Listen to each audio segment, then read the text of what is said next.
God is never late, but He's never ahead of time. The scripture that I read to you from Psalm 37 says that He will bring forth your righteousness as the noonday. It's like the sun coming up. One thing about the sun coming up is you can't hurry it and you can't stop it. And that's the way God is. God is always on time. One time I was visiting with Senator Jesse Helms. Senator Jesse Helms said, "Adrian, I want to tell you a story that Alexander Solzhenitsyn told me." Alexander Solzhenitsyn was that brilliant Russian literary genius and dissident.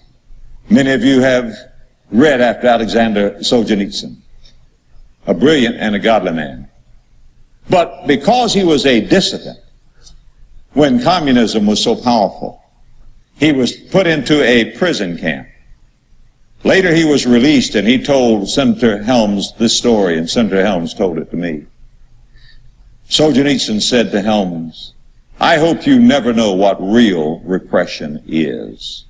He told about how he was put into this labor camp, and they took from him all books, all writing material. There was no radio.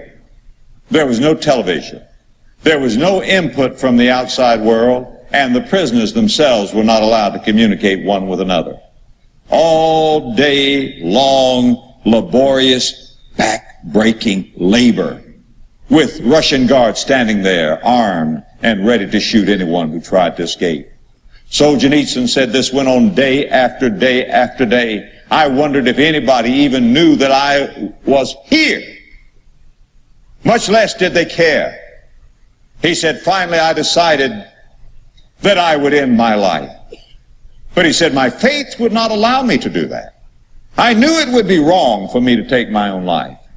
But he said, my mind then became twisted and perverted.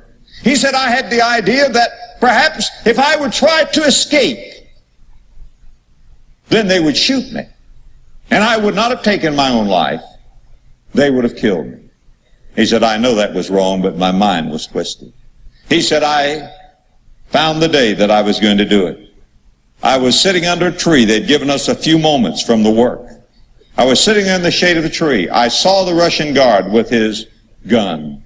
He said, I was ready to spring up. I'd almost put my hands on the ground, ready to spring up and run, to be shot in the back.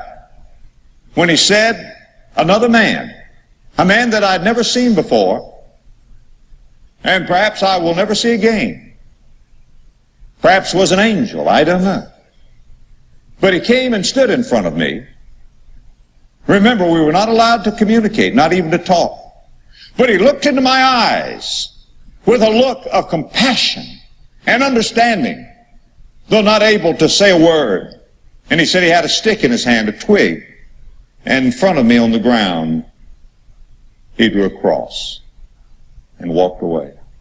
Alexander Solzhenitsyn said, I knew that that was a message from God, and what I was about to do was wrong.